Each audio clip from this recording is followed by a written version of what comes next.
La deuxième réunion du comité exécutif de l'ITIE Congo s'est tenue le 24 juillet à Brazzaville. Elle a été présidée par le ministre des Finances, du Budget et du Portefeuille public, président du comité national permanent de l'ITIE, Christian Yoka.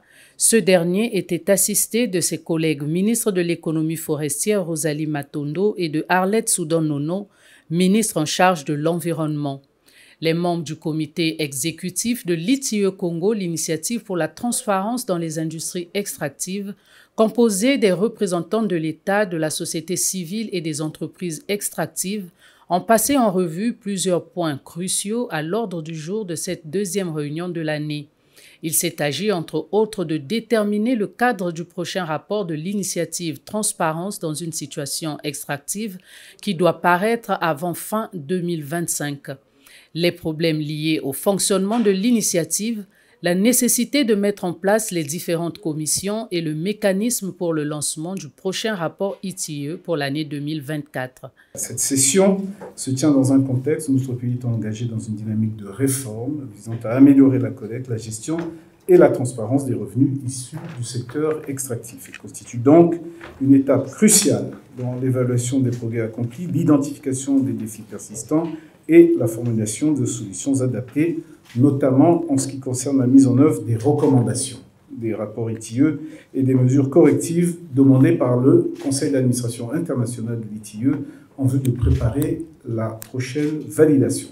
Justement, s'agissant de la question de la validation du Congo l'année prochaine par le Conseil d'administration international de l'ITIE, évoquée par le ministre des Finances, président du comité national de l'ITIE, le Congo n'est pas encore prêt. Beaucoup reste à faire, a expliqué Florent Michel Okoko à la sortie des travaux. Nous avons un certain nombre de mesures correctives et de recommandations qu'il va falloir mettre en œuvre.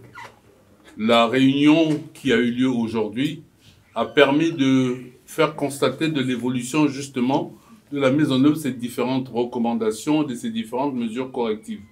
Il y a encore du chemin à faire, nous avons 1 an pour cela et nous devons faire en sorte que d'ici la prochaine année, les différentes recommandations, les différentes mesures expressives, les différentes mesures correctives puissent être, des réformes acceptées, des réformes mises en œuvre et surtout entrer dans le cadre de l'amélioration de la gouvernance des finances publiques, des finances tout court issues des industries extractives de la République du Congo. Voilà quel est le travail sur lequel nous avons reçu, bien sûr, ensemble avec le président du comité national de l'ITIE, les différentes orientations pour que l'on puisse les mettre en œuvre.